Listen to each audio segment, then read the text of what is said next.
7, 8, 9대 경기도의회 의원으로 지내시면서 가장 기억에 남는 기억, 어떤 기억이 있으십니까?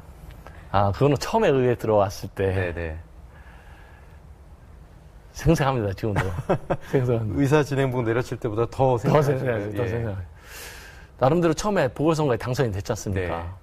당선돼서 그거 설레잖아요. 네. 근데 30대셨죠? 그때 30대, 36. 네. 엄청 설레죠. 네. 야, 내일 가면 의회에 들어가는데 의회에 어떤 사람이 있을까? 예. 지금 그분들은 지금은 어떤 역할을 하고 있을까? 예. 그분들은 지금 내 이름을 기억하고 있을까? 이런 막 그런 설렘을 가지고 딱 들어갔습니다. 예. 딱 의회에 들어갔더니 당시 지금 새누리당, 한나라당이죠. 한나라당 의원님들 104명. 우리는 12명밖에 안 되는 거예요.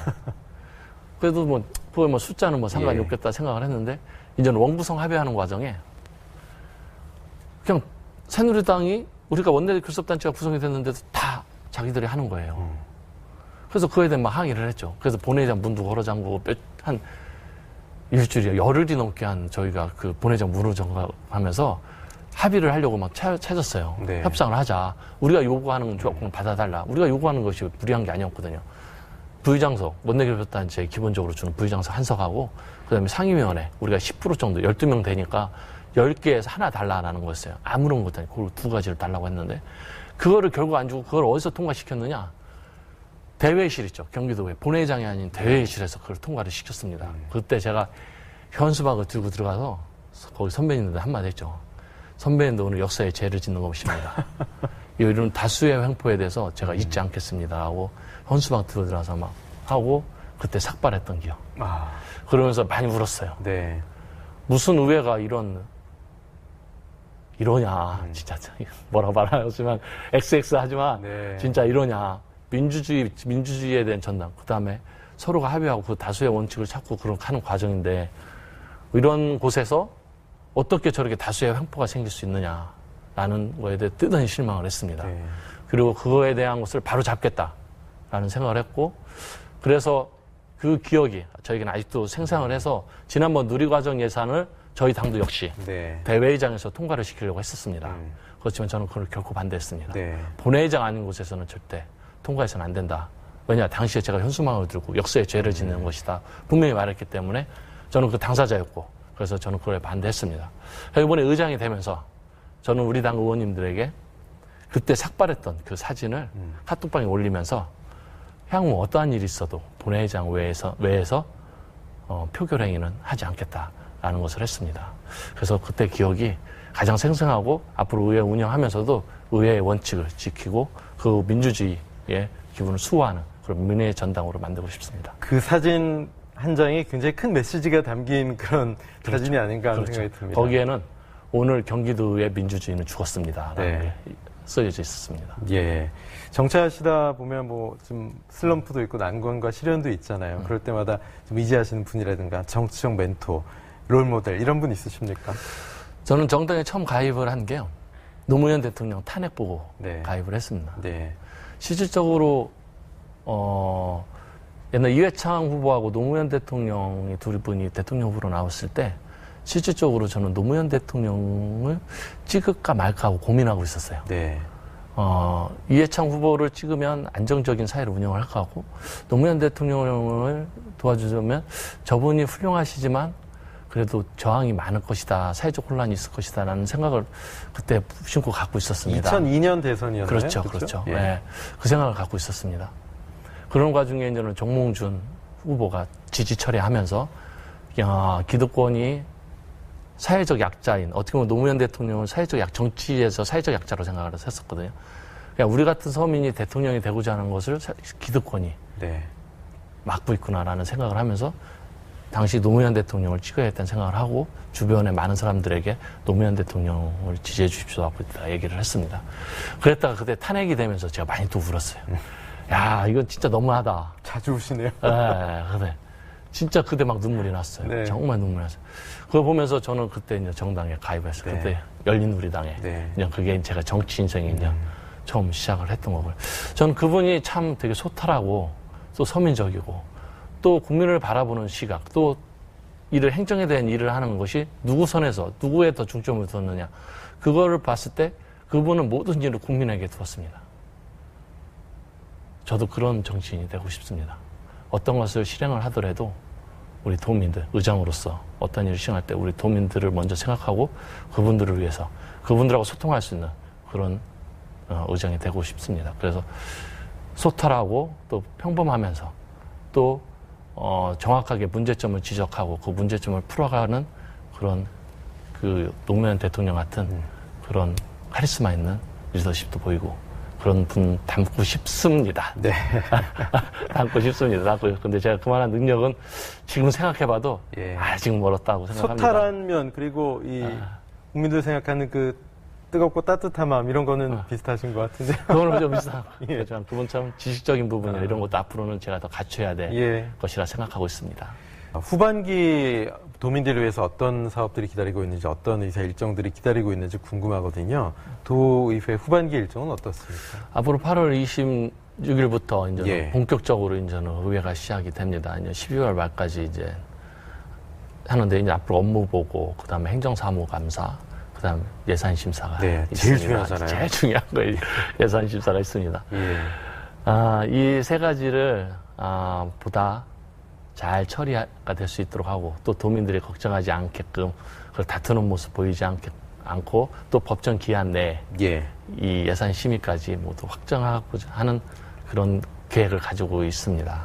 네. 지금 말씀하신 예산 심의가 이제 11월인데 네. 사실 이번에는 좀 갈등 없이 도민들이 목소리에 귀를 기울여서 써야 할 곳에 예산이 잘 편성이 돼야 되잖아요. 이번 예산 편성의 주요 쟁점은 뭐라고 생각하십니까? 이번 예산 편성의 주요 쟁점은 지난번 연말에도 있었던 것처럼 누리과정하고 네. 또한 무상급식 예산하고 또 이번 청년수당 예. 이 세 가지가 중점 논의 대상이 되지 않을까라는 생각을 합니다. 서울 같은 경우는 지금 이 청년수당 가지고 소송까지 가고 있단 말이죠. 네네네. 실질적으로 도민들이 상황 보면서 좀 더 이렇게 좀 너무 싸우지 않고 네.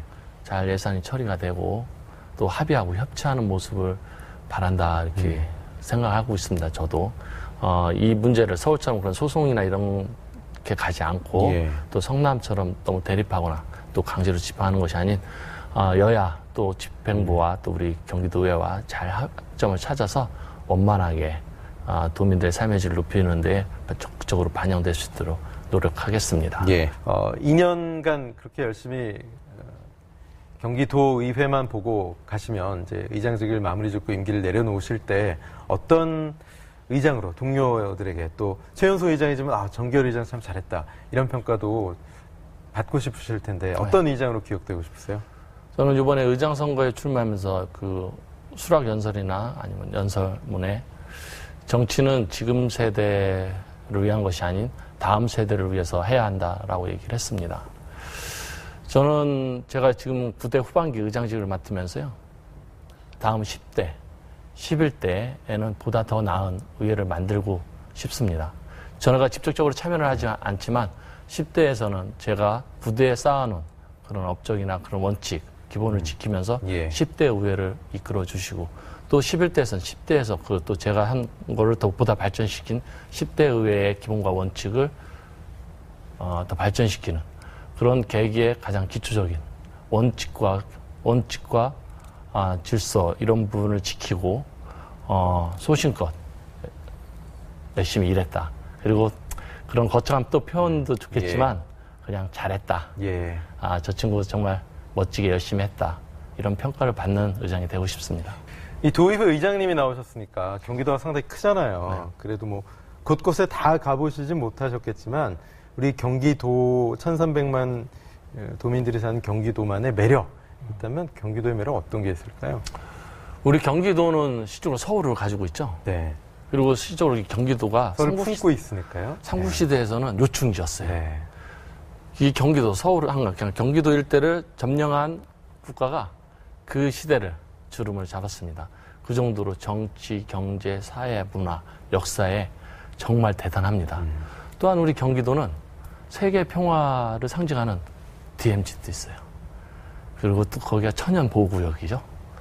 그런 또 DMZ 같은 비무장대도 소유하고 있고 또한 우리 서해안, 갯벌이 또한 아름답게 펼쳐져 있죠. 또 낙조는 우리 서해안이 최고죠. 네. 우리 화성의 정곡화. 그다음에 대부도, 또 제부도 같은 그런 섬에 대한 그런 멋진 섬도 또 많이 보유하고 있고요. 그러니까 산과 바다, 이 모든 것이 있습니다. 또한 또 유네스코 문화유산으로 2개가 있죠. 네. 우리 수원 화성과 남한산성. 정말 역사적 가치로 보존해야 될 이런 도시입니다. 경기도는 모든 것을 가지고 계세요. 또한 중소기업, 우리나라에 가장 많은 중소기업과 첨단 산업을 가지고 있습니다. 또한 아까 말씀드린 것처럼 1000년의 역사를 또 가지고 있고, 이것이 경기도의 힘이 아닌가 생각을 하고 있습니다. 저 또한 이런 큰 경기도, 또 인구 또한 우리 1300만을 유지하고 국회의원 수만 해도 60명. 정말 대단하다는 곳입니다. 여기에 제가 의장을 맡게 된 것도 저는 무한한 영광이라 생각하고 있고요. 앞으로 더 열심히 우리 경기도민들의 삶의 질을 높여주기 위해서 더 노력하고 우리 경기도 발전을 위해서 최선을 다하겠다라는 생각하고 있습니다. 네, 앞으로 열심히 해주십시오. 네, 고맙습니다. 자, 마지막으로 우리 경기도민들과 또 OBS 시청자 여러분께 인사 말씀 한 말씀 해주십시오. 네. 경기도민 여러분 안녕하십니까? 그다음 OBS 청취자 여러분 안녕하십니까? 경기도의 의장 정기열입니다.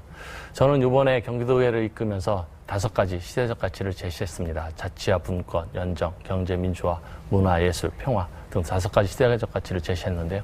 이 5가지 시대적 가치를 하나하나 실현하면서 사람이 사람답게 살고 사람이 존중받는 그런 경기도를 만들겠습니다. 문화, 예술을 활성화시켜서 우리 경기도민 여러분 모든 분들이 행복한 시대를 열도록 하겠습니다. 즉 경기 행복 시대를 앞으로 열어가도록 하겠습니다. 경기도민 여러분 많이 도와주시고 우리 경기도에 잘 지켜보십시오. 끝으로 한 말씀만 더 드리도록 하겠습니다. 혹시 억울한 일이 계시면 우리 경기도의 문을 두드려 주십시오. 경기도의 의장 정기열이었습니다. 감사합니다.